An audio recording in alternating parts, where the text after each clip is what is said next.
She brought him to the snow-covered cabin we once dreamt of, saying, "This is how we'll grow old," as snowflakes landed gently in her curls.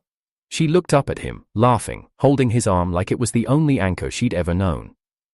What she didn't know was, I had already packed my bags that morning. While they made snow angels under the northern sky, I was boarding a flight back to my family estate, the same estate she had once mocked for being old money with no flair. I hadn't slept the night before. The wedding invitations were printed, but I never mailed them. My tuxedo was tailored, but I never picked it up, and the rose she once gave me, preserved under glass like it meant something, it went into the trash the same day she sent a photo of her skiing with Alexander. She thought I wouldn't see it, thought I wouldn't recognize the scarf she was wearing, the one I bought her on our first anniversary. She captioned it, "Some places are better with the right company."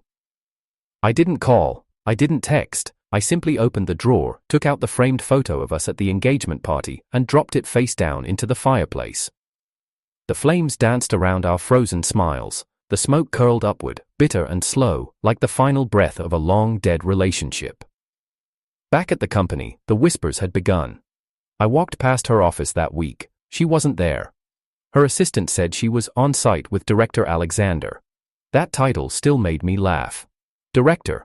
A man who hadn't even been in the company a full quarter, now suddenly in charge of projects I had pitched, scoped, and developed, and Mary, she had backed it, promoted him, silenced me. They thought I'd wait, that I'd still show up at the venue with my tie straightened and my vows memorized. But they never asked what I wanted, no one did. Until yesterday, when Mary showed up at my door, no makeup, eyes puffy, the snow still melting on her shoulders. Her voice cracked as she said my name. "Zachary, I was wrong."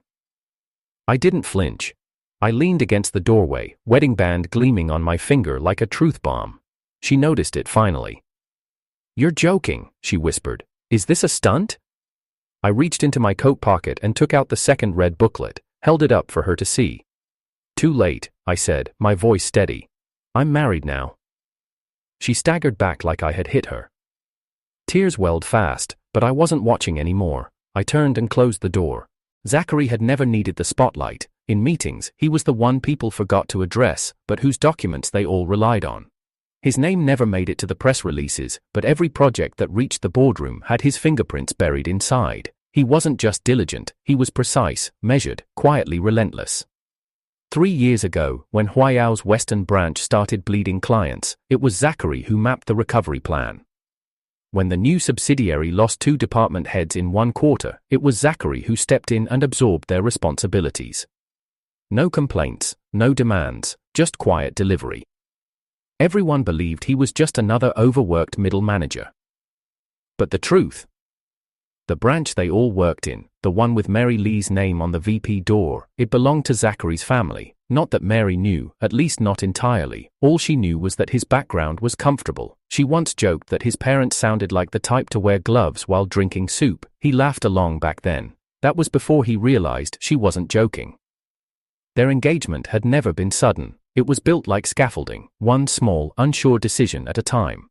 After 5 years of working side by side, of sharing late-night ramen in empty boardrooms, of celebrating small wins with takeaway and tired smiles, Zachary thought it was real. Mary never quite said she loved him, but she didn't say she didn't. And in the corporate world, silence often meant consent. It was Mary's parents who first suggested marriage, not to Zachary, but to Mary. After all, he was dependable, well-placed, and uncomplicated. A stabilizer. The kind of man who didn't make a fuss. And Mary, always poised, always calculating, saw the utility in that. Zachary's parents weren't thrilled. His mother, elegant and razor-sharp, once called Mary a quarterly performer, not a lifelong investment. His father was more direct. She'll treat you like a stepping stone the moment she finds firmer ground. Zachary had defended her, over and over, until dinners became silence and group chats became unanswered messages. Eventually, his family stopped asking when they'd meet Mary, stopped asking anything at all. His friends faded too. He missed birthdays, camping trips, the Friday poker nights. When he wasn't working, he was with Mary. When he wasn't with Mary, he was thinking about work, because that's where she always was. She had a way of filling every room even when she wasn't in it. He once told her, during a quiet evening, that he was thinking of proposing. She didn't respond immediately. Just sipped her wine and said, "You really think people like us have time to love?" Still, when she accepted the proposal 3 weeks later, he believed it meant something. The company didn't know about the engagement. Mary insisted it would cause unnecessary gossip. She didn't want preferential rumors. Zachary agreed. Back then, it felt noble. Now, it felt like erasure. Then Alexander returned.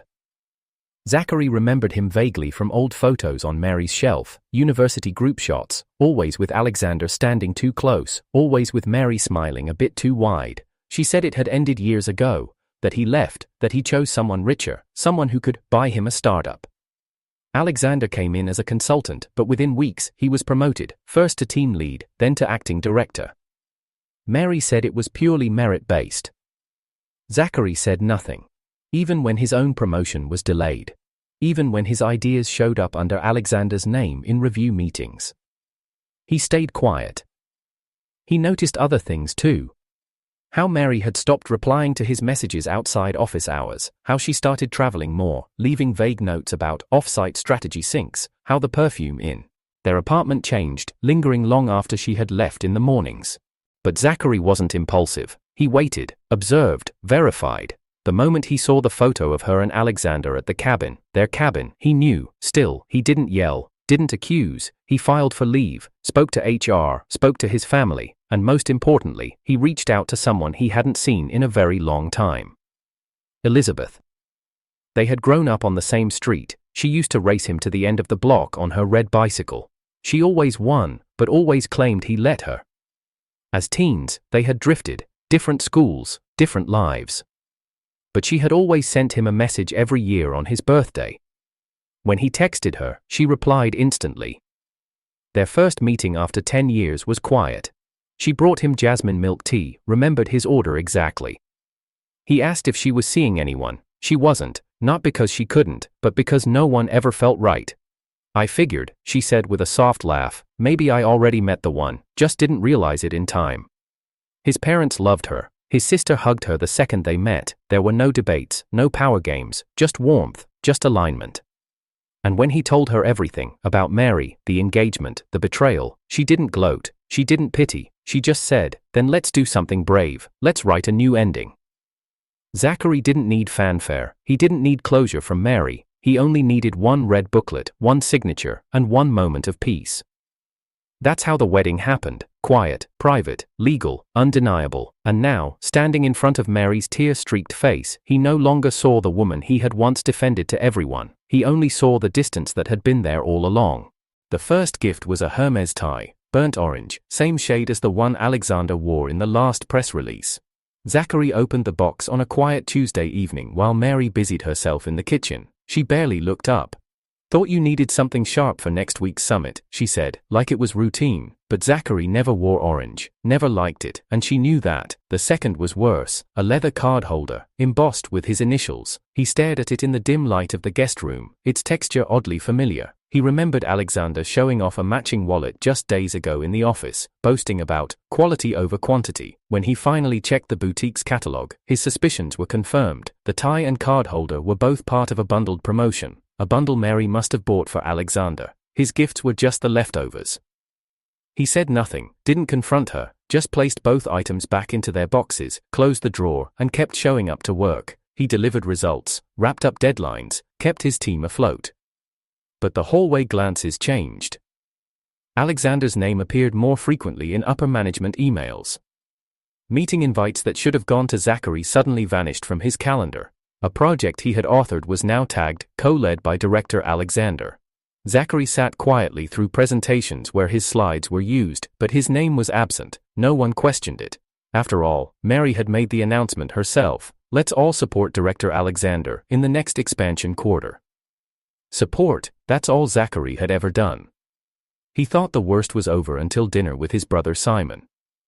They chose a quiet hot pot place 2 blocks from Mary's family home. Zachary needed the calm, needed the reminder of normalcy.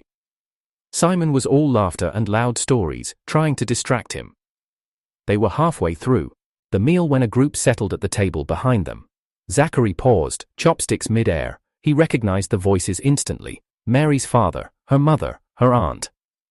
At first, it was small talk, property prices, politics, the noise of the street outside. Then came the words he hadn't expected to hear so plainly. "Old Lee," someone said, "now that Joanna, Mary, and Alexander are back on good terms, what about that other wedding, with Zachary?" A beat of silence, then Mary's father sighed. "That kid Alexander's done well. We misjudged him. Compared to him, Zachary's, well, not quite enough, is he?" "Not enough," her mother echoed. "The wedding invites haven't been sent. It's not too late to talk to Zachary and cancel. Mary will find better, if not for back then." The rest of the sentence blurred behind the ringing in Zachary's ears. Simon had gone stiff, his knuckles whitened around his chopsticks. "You want me to flip this table?" Simon whispered through clenched teeth. Zachary gently placed his hand over his brother's. "No, I've got it." He stood, quietly, calmly. Walked around to their table like a passing stranger. Mary's parents looked up mid-sentence, and froze. "Mr. and Mrs. Lee," Zachary said, voice level, "it's good I ran into you, saves me a visit." They didn't speak, didn't breathe. "I overheard your concerns, let's make it easy," he continued, slipping his hand into his coat pocket and pulling out the cream-colored envelope. "Consider the wedding cancelled."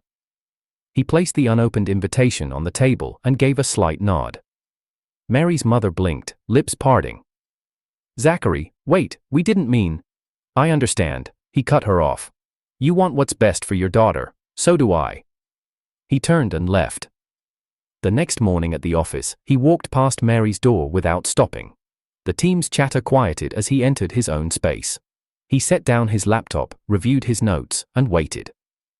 At precisely 10:00 a.m., he knocked on her office door and stepped inside. She was mid-call, laughing into her headset, eyes bright, but her smile faltered when she saw the envelope in his hand. Without a word, he placed it on her desk.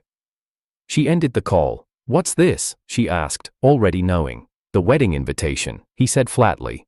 "You never received yours." She stared at him like she couldn't recognize the man in front of her. Then her eyes narrowed. "You're being ridiculous. It's not a conversation," Zachary replied. "Just closure." He turned to leave. She rose suddenly, knocking over her coffee. "Zachary, wait, what is this really about?" He paused at the door, not looking back. A tie, a card holder, a cabin in the snow. Then he left. Behind him, the office murmured. The guest room was never meant to be his. It was small, sparsely decorated, and tucked at the far end of the apartment, a temporary space used for out-of-town guests or a spare wardrobe, but for the past 8 months, it had been where Zachary slept. Mary called it a necessity. With the company under a microscope, she had said, "It's better if we keep distance. I'm too tired to talk, I need to focus." At first, he believed her. He thought it was the pressure, that her silence was stress, not avoidance, that the empty dinner table wasn't a rejection, just poor timing. He convinced himself of these things while lying in that cold bed, staring at the ceiling, listening to the muffled sound of Mary on the phone in the next room. Always hushed, always smiling, never with him. Zachary had once imagined building a life with her in that home. He remembered buying the coffee table, assembling it with her, laughing when they realized they'd put one leg on backward. That memory now felt like something he'd watched in a dream, someone else's life, someone still hopeful. He rose from the mattress and moved to the desk where 2 coffee mugs sat untouched. One had the faded logo of a developer conference, the other was a promotional gift from a deal he'd closed last year, one Mary had claimed credit for. He opened the drawer and pulled out the leather card holder. Burnt brown, same tone as Alexander's wallet. He opened it slowly. Inside was a tiny folded receipt. 2 items, 1 card holder, 1 wallet, same transaction, same boutique. He placed it back carefully and closed the drawer. It wasn't just the gifts, it was how Mary performed warmth, always more vivid when someone else was watching. When her parents came over, she played the doting fiancé, called him Zach in a playful tone she never used in private, touched his arm, smiled too easily. But once the door shut behind her family, the warmth would vanish like stage lights going dark. He remembered one dinner vividly. Her mother complimented Zachary's attentiveness, said Mary was lucky. Mary smiled, reached over, and brushed lint off his shoulder. That night, she locked the bedroom door without saying goodnight. He was useful, that was all. He remembered being used as a work shield too. When she missed deadlines, she'd cite Zachary's analysis, say it needed revisiting. When her numbers were off, she'd lean on his overly conservative models. It was always subtle, never loud, but constant. She only cooked once that entire year. He'd walked into the kitchen to find her carefully packing a lunchbox, plating delicate portions of chicken and rice. His stomach had stirred, until she said, "Lost a bet. This is Alexander's punishment lunch. Don't laugh." She never noticed his silence. She never asked if he'd eaten. That night, he stared at the burned-out ceiling light in the guest room and made his decision.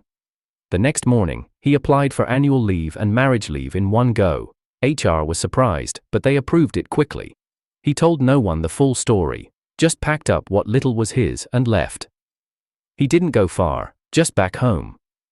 His parents had been waiting, not with questions, not with judgment, but with quiet understanding. His mother said simply, "It's time." That night, the family met with the Gins.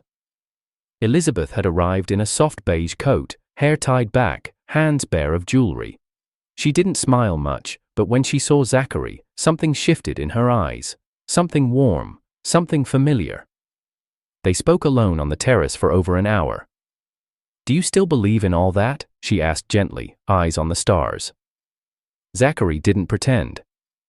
"Not the way I used to." She nodded, then tucked a loose strand of hair behind her ear. "Then let's not build it that way, let's make something better." It wasn't grand, it wasn't romantic in the storybook sense, but it was real, steady. They signed the papers the next day. His parents gifted Elizabeth 10% of Huayao Group shares as a wedding gift, not as a transaction, not for leverage, but to say, "She's one of us now." That night, Zachary stood in front of the mirror in his old room, wearing the silver ring Elizabeth had chosen. It was modest, simple, but it fit. The guest room in Mary's apartment was empty now. He never looked back. Zachary returned to the company on a quiet Monday morning. No announcement, no entourage, just him, dressed in slate gray, the same calm expression on his face that had once been mistaken for submission. The moment he stepped through the glass doors of the branch office, he sensed it, something was off. The receptionist, usually bubbly, froze when she saw him. A few employees passing by offered rushed greetings, their eyes darting nervously between him and the corridor that led to the executive wing. He didn't stop to ask questions, just walked, measured, quiet steps, familiar halls that had once felt like home, now echoing with something colder. When he opened the door to his office, it hit him. The space had been completely redecorated. The walls were painted a lighter beige, the shelves rearranged, his books were gone. The desk was different, new, glossy, unfamiliar. And at the center, in a gold-rimmed frame, sat a photo of Mary and Alexander. Arms around each other, smiling as if they'd conquered the world. Zachary didn't speak, he just stared. A soft chuckle escaped him, not bitter, just tired. "Guess I missed the memo," he murmured. He turned to leave, but a voice rang from the hallway. "Zachary!" Mary stood at the threshold, arms crossed, face unreadable. Her makeup was flawless, but her eyes looked like she hadn't slept in days. "You're early," she said. "I work here," Zachary replied. "Used to," she corrected. A few staff had gathered in the hall behind her, pretending to be busy while obviously eavesdropping. Zachary stepped past her and walked toward the break room. Mary followed. "You really had the nerve to show up?" she whispered sharply, careful to keep her tone low. "After disappearing, after that ridiculous stunt with HR?" He raised an eyebrow. "You mean my leave request?" "You forged a marriage certificate for time off," she snapped. At that, Zachary finned. Ally turned to face her, pulling a red booklet from his coat. "Still carrying that lie?" he asked softly. "Here, read it." He opened the booklet and held it out. Mary blinked, then stepped back. "I'm not." "Look at it," he said, louder this time, enough for the crowd behind them to hear. "It's real, stamped, dated, verified by HR, by law." Someone gasped quietly, another elbowed a colleague, phones buzzed silently in pockets. Mary's mouth opened, but no words came out. "You fired me," Zachary continued, "for getting married. You told HR I was lying, that I faked a wedding for leave. Now tell me, what part of this is fake?" He held up his left hand, the silver wedding band gleamed under the fluorescent lights. Mary's face went pale, her eyes darted around, searching for backup, for authority, for control. But the elevator dinged behind her, and the one man she didn't expect to see walked out. President Hermès. Zachary turned slightly and nodded. President. Hermès paused, took in the scene, the crowd, the tension, the look on Mary's face, and then glanced at the framed photo still being held by an intern behind the crowd. He sighed. I was wondering when this mess would surface, Hermès muttered. Then louder, Miss Lee, what's going on here? He used company leave to disappear. He lied. He said he was married, Mary stammered. Hermès looked at Zachary, then at the red booklet in his hand. Is that so? Zachary offered it calmly. Hermès took the booklet, flipped through it, then nodded once. Perfectly valid, marriage certified 2 weeks ago, wife, Elizabeth Jin, daughter of the Jin Group chairman. The hallway went dead silent. Hermès handed it back and addressed the staff. For those unclear on the hierarchy, young Master Ku, formerly a project manager, is the heir to the Huayao Group. This branch office was under his observation as a training ground. His recent marriage only strengthens the group's alliance with the Jin family. A few audible gasps escaped. Mary's face was stricken. Heir. And as for Miss Lee, Hermès continued, voice sharper now, you not only fired the group heir without cause, you publicly questioned his character. The executive board will review your position immediately. Mary stepped forward in panic. There's been a misunderstanding. No misunderstanding, Zachary said, stepping in. You called my wife an outsider. She owns 10% of this company. You're just a VP. A murmur rippled through the crowd. Phones were out now, messages were flying, the story was no longer containable. And what about Alexander? Mary snapped, spinning toward the staff. He's earned his place, he didn't come from a rich family, he worked for it. Oh? Hermès cocked his head. Is that why he's occupying an office that outranks his position? I promoted him, based on his performance.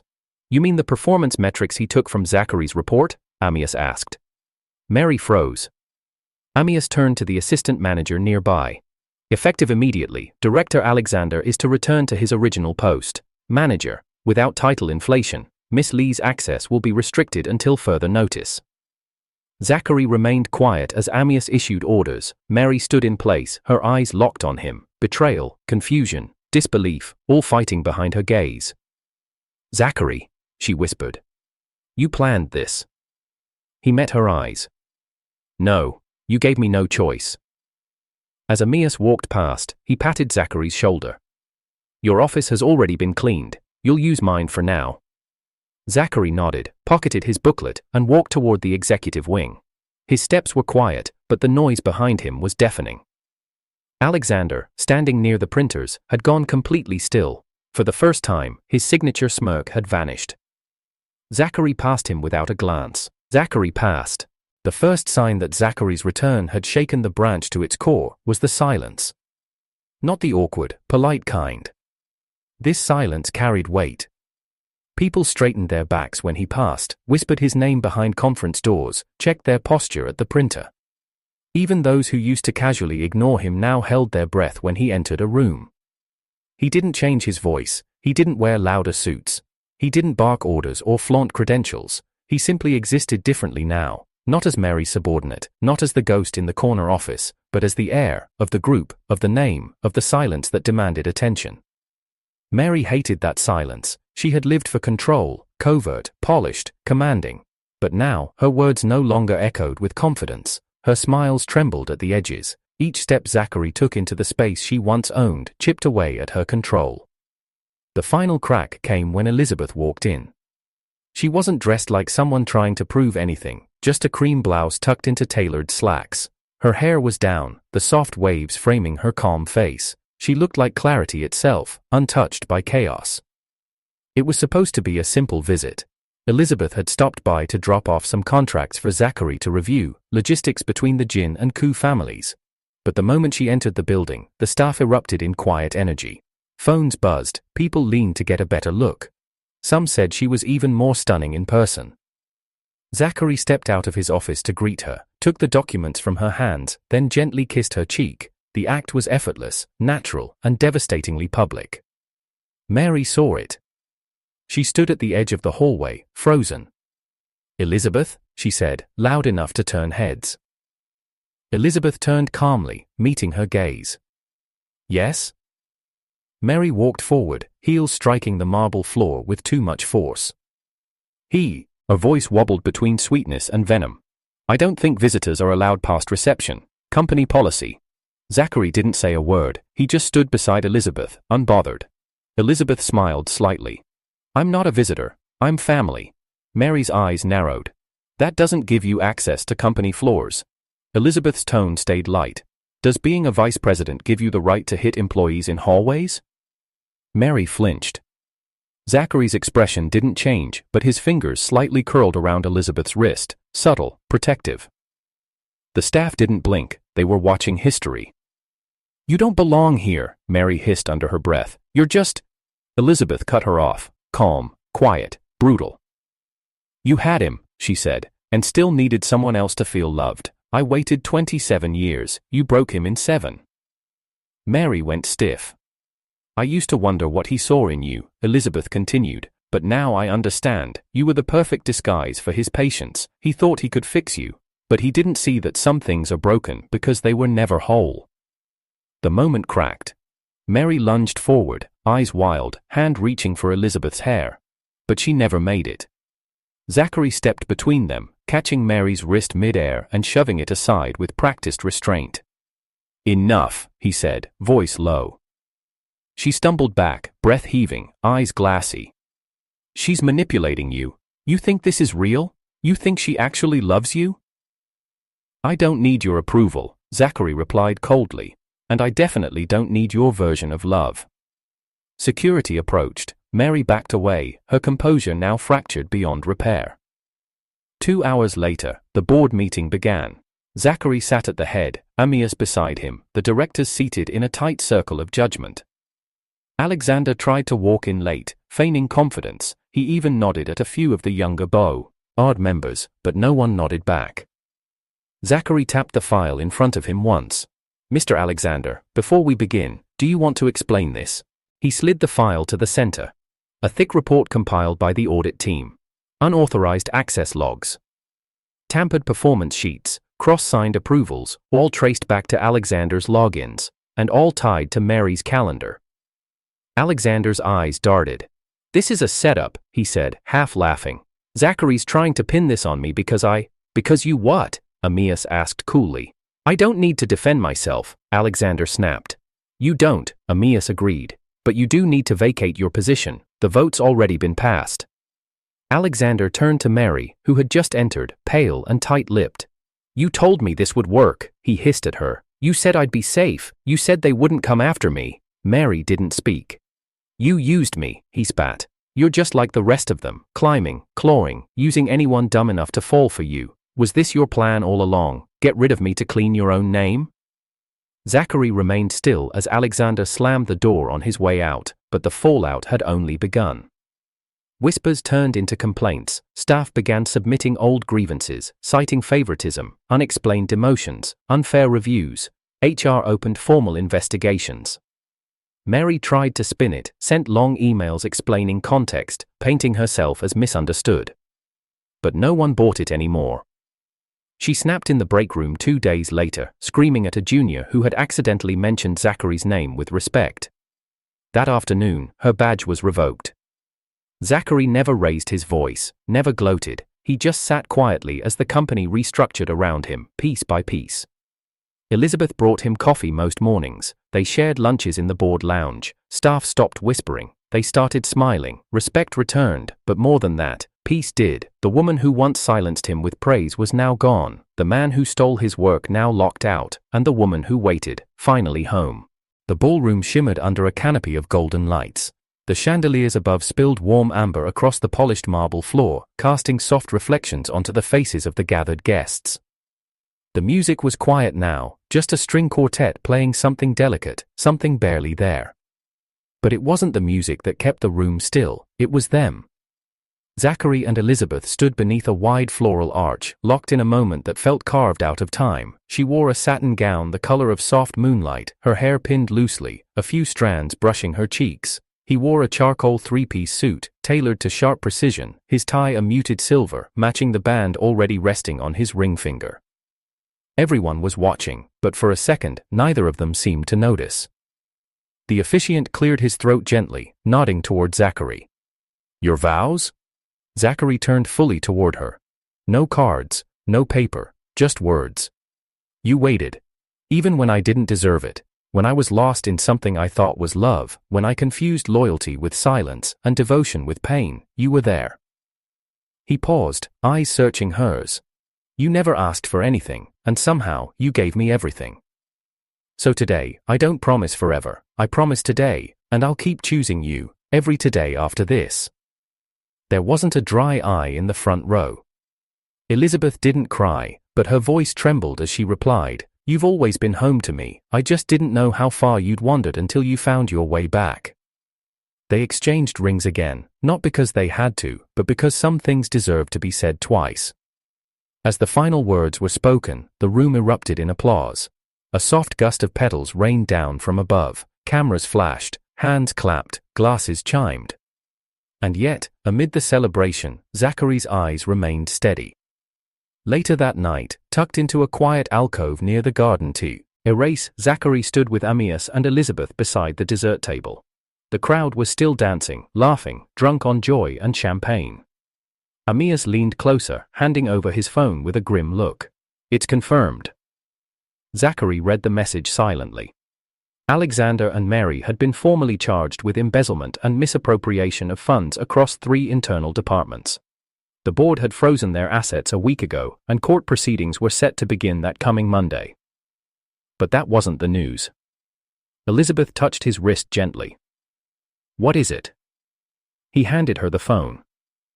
The headline was short, clinical. "Former VP and director in fatal crash ahead of trial." The subheading detailed it. Mary had been driving. Witnesses reported seeing the car accelerate sharply toward a guardrail before launching over the edge of a cliffside expressway. No skid marks, no brake lights. Authorities were calling it intentional. Elizabeth's voice was quiet. "She took them both out." Zachary stared out over the garden, where the fairy lights blinked softly among the trees. For a long time, he said nothing, then, finally. "She always hated endings." Hermès exhaled. "The press will try to spin this for days, but the board already issued statements. No link to us, no liability, you're clean." Zachary nodded once. "Do you want to give a response?" Hermès asked. Zachary shook his head. "There's nothing to respond to." Elizabeth rested her head against his shoulder. "You okay?" He thought about it. About the cabin in the snow. The guest room, the empty dinners, the corporate betrayals. Alexander's smugness, Mary's manipulation. The silence he once lived in. The man he used to be. And then he looked at her. He remembered how she once held his hand after his mother's surgery, back when they were 17. How she never missed a birthday. How she had waited, unspoken, unwritten, unwavering. He placed a kiss on her temple. "Closure isn't always justice," he said. "Sometimes, it's just silence." They stood there for a while, quiet, together, untouched by the noise inside or the chaos that had come before. Eventually, they returned to the ballroom, hand in hand. The DJ cued the final song, friends cheered, family watched with knowing eyes. Zachary pulled Elizabeth close as the lights dimmed to a soft golden hue. "You were always there," he whispered into her hair, "and now, you're home."